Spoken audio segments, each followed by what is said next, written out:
Përshëndetje.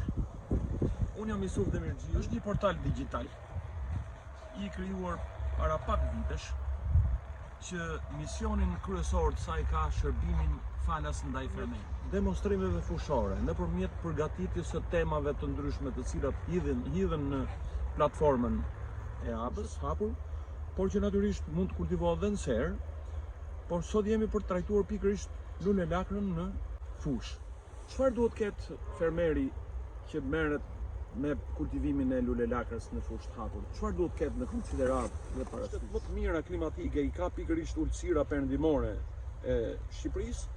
Shërbimin më të mirë në përzgjedhjen e tokës është që të mos ketë ujë mbajtje, domethënë toka. Herë pas mbjelljes duhet kryer një ujitje për garantimin e zënjes.